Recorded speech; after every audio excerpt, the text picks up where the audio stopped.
Olá! Hoje a nossa conversa é sobre insuficiência cardíaca.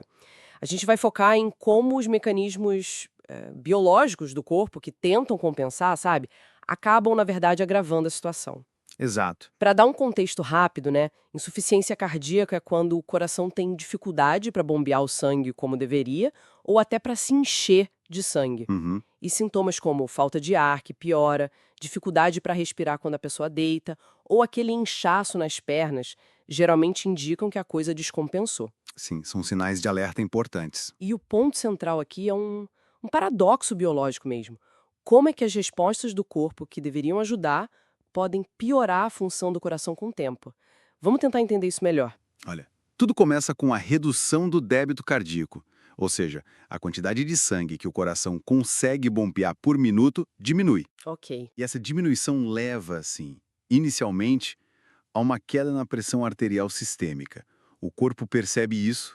E reage, imagino. Exatamente. Para compensar, o corpo dispara uma resposta que a gente chama de neurohormonal. Aí entram em jogo principalmente dois sistemas. O sistema nervoso simpático, o SNS, A resposta de luta ou fuga, né? isso, e o sistema renina-angiotensina-aldosterona, o SRAA, que é super importante no controle da pressão e do volume de líquidos. Certo. E qual o objetivo inicial deles? O objetivo imediato é manter a perfusão dos órgãos vitais, garantir que chegue sangue onde precisa. Para isso, o SNS aumenta a frequência cardíaca e a força com que o coração bate. E tanto o SNS quanto o SRAA causam vasoconstrição. Apertam os vasos sanguíneos. Isso, para tentar manter a pressão. E o SRAA especificamente faz o corpo reter sal e água. Isso expande o volume de líquido no corpo, tentando aumentar o volume de sangue circulando. Parece lógico, né? Uma estratégia para manter tudo funcionando. Mas é aí que a coisa complica a longo prazo, certo? Como que essas adaptações viram um problema? Exatamente aí.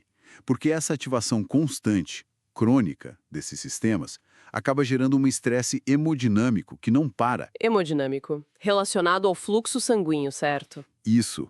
A retenção de líquidos aumenta o volume de sangue que chega ao coração antes de ele bater. É o que chamamos de pré-carga. Fica mais cheio. E a vasoconstrição aumenta a resistência que o coração tem que vencer para ejetar o sangue. Isso é a pós-carga. Entendi. Então, a pré-carga é o volume de enchimento e a pós-carga é a força contrária, a resistência. Simplificando, é isso. E esse aumento constante da pré e da pós-carga, junto com a exposição prolongada às substâncias que esses sistemas liberam. Tipo as catecolaminas do SNS? Sim, e angiotensina 2 e aldosterona do SRAA. Tudo isso causa dano direto ao músculo do coração. O resultado é um processo chamado remodelamento cardíaco deletério. Remodelamento deletério.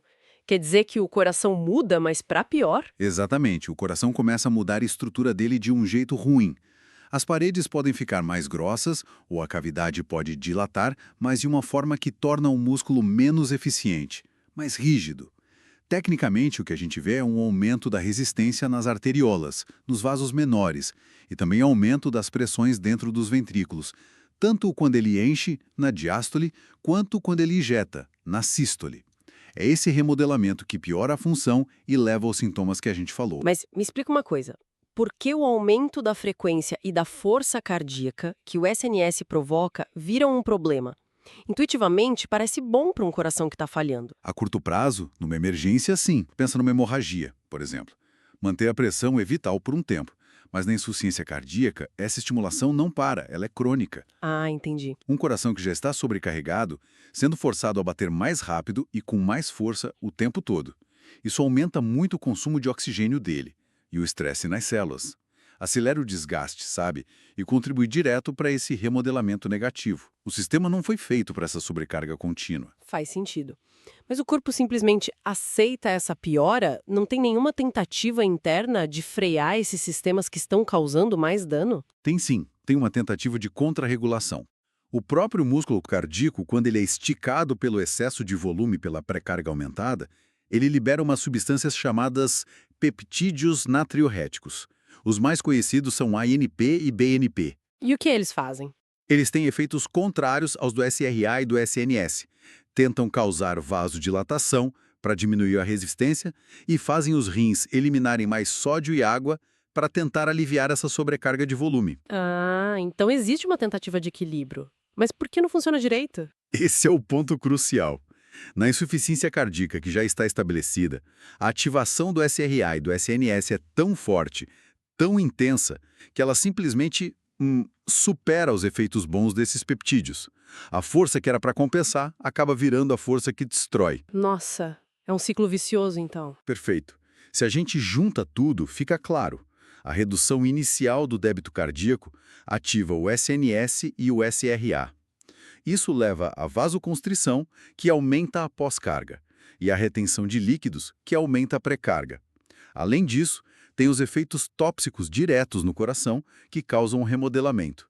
Esse remodelamento piora ainda mais a capacidade do coração de bombear. O que ativa mais ainda o SNS e o SRAA. Exato. E aí a espiral continua, levando à progressão da doença e aos sintomas de descompensação. Fica muito claro assim, né? Como as respostas que eram para ser protetoras acabam se tornando o próprio motor da progressão da insuficiência cardíaca. Exatamente. E isso, claro, levanta uma questão técnica fundamental, né? Se essas vias compensatórias são o centro do problema a longo prazo, quais são as implicações diretas disso para as estratégias de tratamento que tentam justamente intervirem nesses sistemas?